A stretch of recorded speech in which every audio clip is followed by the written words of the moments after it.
क्या आपको मालूम है कि लक्ष्मी रूप माता सीता ने भी अपने जीवन काल में एक ऐसा घोर पाप किया था जिसकी सजा उन्हें उनके उसी जन्म में मिली। ये जानने के बाद भी कि वो जो कर रही है वह सही नहीं है, फिर भी माता सीता ने एक पाप किया था जिसने उनको उनके पति से ही अलग कर दिया।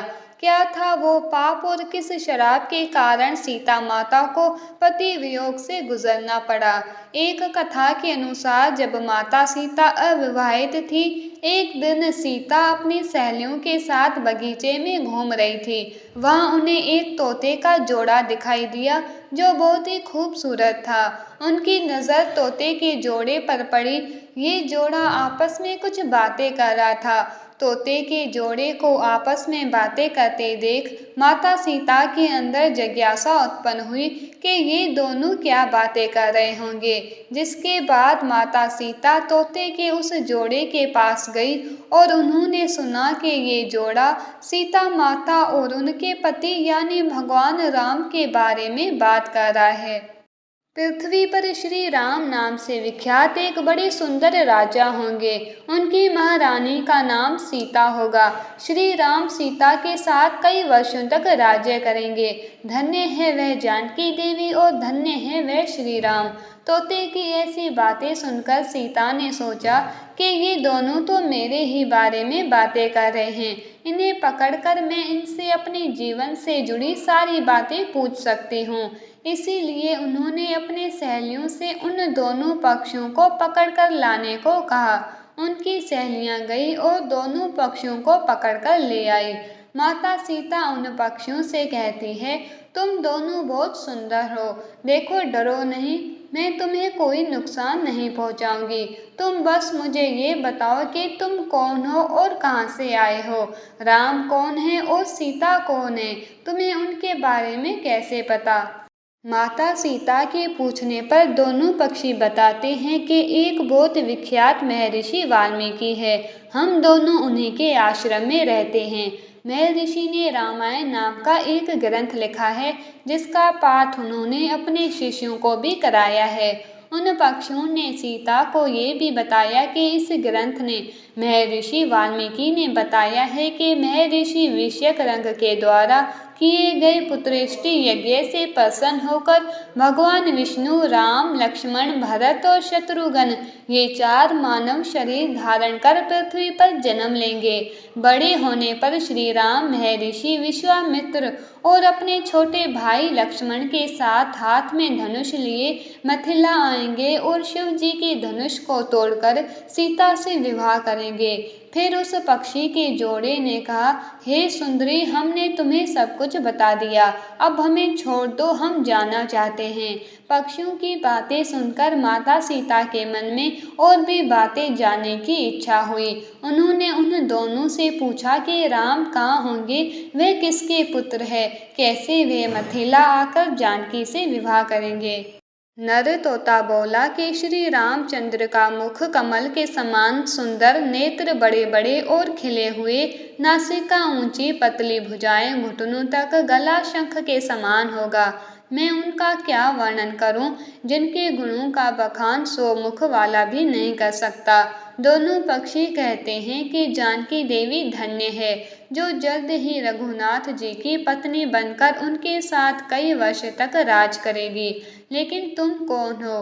देवी पक्षियों की बातें सुनकर सीता ने कहा कि जिसे तुम लोग जानकी कह रहे हो वह मैं ही हूँ। अब अपने भविष्य के बारे में इतना सब कुछ जानने के बाद माता सीता के मन में अपने भविष्य के बारे में और भी जानने की जिज्ञासा हुई।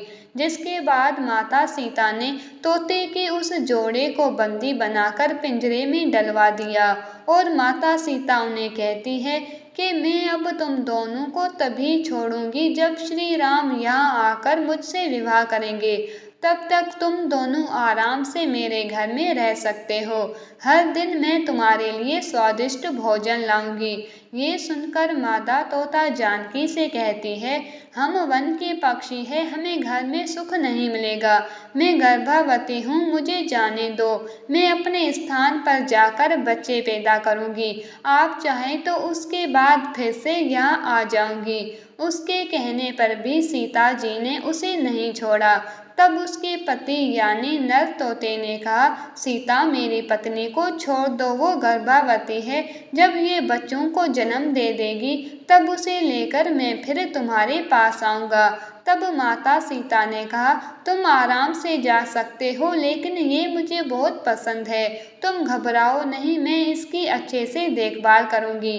जब सीता ने उस मादा तोता को छोड़ने से मना कर दिया तब वह पक्षी दुखी हो गया।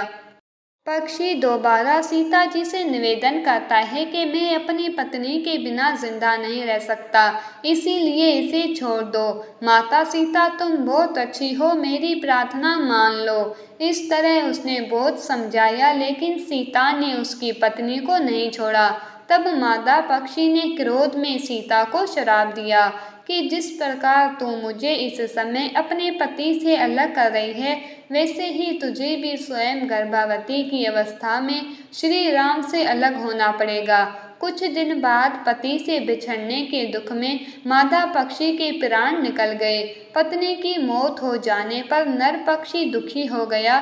फिर वो सीता जी से बोला कि मैं मनुष्य से भरी श्री राम की नगरी अयोध्या में जन्म लूँगा। मेरे ही कारण तुम्हें पति के वियोग का दुख उठाना पड़ेगा। ये कहकर वो वहाँ से उड़ जाता है। कुछ साल बाद उसका जन्म अयोध्या में धोबी के घर हुआ। उस धोबी के कारण ही सीता जी का अपमान हुआ। उन्हें अपने पति श्री राम से अलग होना पड़ा। उस तोते का श्राप ही सीता जी के पति श्री राम से बिछड़ने का कारण बना। इसीलिए जब माता सीता गर्भवती थी तो उन्हें भी पति से दूर वन में रहना पड़ता है। आपने अक्सर लोगों को कहते सुना होगा कि हमें हमारे कर्मों का फल हमें यही मिलता है। इस कहानी से ये बात भी सिद्ध हो जाती है कि कर्म के फल से कोई भी नहीं बच सकता, फिर चाहे वो भगवान राम हो या सीता, सभी को अपने कर्मों का फल भोगना पड़ता है। अगर आपको ये वीडियो पसंद आया है तो वीडियो को लाइक करके चैनल को सब्सक्राइब अवश्य करना। राधे राधे।